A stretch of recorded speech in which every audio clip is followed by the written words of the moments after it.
कहता था मैं तुमसे कि पीयू को अपने मामले में मत घसीटा करो। देखो, जब से इसकी शादी हुई है तब से मेरी जिंदगी बर्बाद हो गई है। पर ये मत कहिए कि मैंने कभी भी किसी को नुकसान पहुंचाया। चुप रहो, वरना तुम्हारी जुबान खींच लूंगा। आज तक मैंने उस पर कोई आंच नहीं आने दी, पर अब मुझे समझ नहीं आ रहा कि उसके साथ क्या हो रहा है। शाश्वत का गुस्सा ईशानी पर फूट पड़ा। ईशानी पर लगा एक और नया इल्जाम। सीरियल ईशानी का आने वाला एपिसोड बेहद ड्रामेटिक होने वाला है।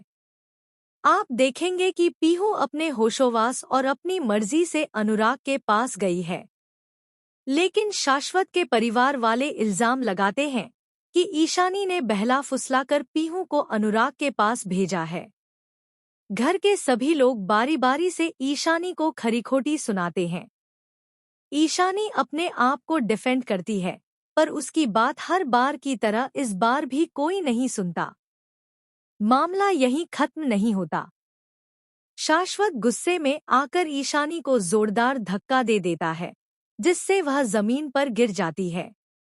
इसके बाद वह बिना कुछ सोचे सीधे पुलिस स्टेशन निकल पड़ता है अनुराग के खिलाफ शिकायत दर्ज करवाने। तुम जैसी बहू हर घर में आ जाए तो उस घर परिवार का सत्यानाश हो जाएगा। ईशानी टूट कर कहती है। गुस्सा आ रहा है ना?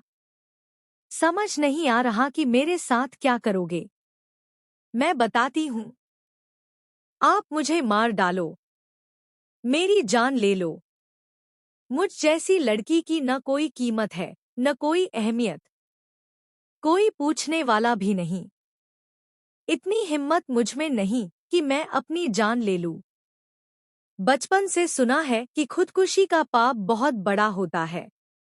ये पाप मैं नहीं कर सकती, इसलिए आपसे विनती है, मेरी जान ले लीजिए, मुझे मार डालिए। दूसरी ओर परिवार के लोग कहते हैं, सबसे पहले हमें पीयू से बात करनी होगी। उस आदमी ने पीयू पर ऐसा क्या जादू कर दिया है कि उसे उसके अलावा कोई दिखता ही नहीं। देखो, जब से इसकी शादी हुई है हमारी जिंदगी बर्बाद हो गई है। ईशानी रोते हुए जवाब देती है, तोड़ दीजिए ये शादी। मैं खुद कह रही हूँ, तोड़ दीजिए। पर ये मत कहिए कि मैंने किसी को नुकसान पहुंचाया है। शाश्वत फिर चिल्लाता है, चुप करो, वरना जुबान खींच लूंगा तुम्हारी। तुमने सब कुछ किया है और अब निर्दोष बन रही हो। आज पीयू के दिमाग में वही इंसान बस गया है।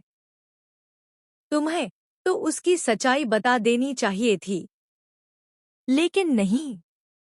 अगर बता देती तो तुम्हारा प्लान कैसे पूरा होता? ईशानी सफाई देती है। कौन सा प्लान? उसने मुझे लेटर भेजा है। मैंने तो नहीं भेजा। मैंने तो कुछ भी ऐसा नहीं कहा। लेकिन कोई उसकी बात मानता नहीं। परिवार के लोग कहते हैं, इस औरत के आने से पहले सब कुछ ठीक था। इसके कदम पड़ते ही यह घर बर्बाद हो गया है।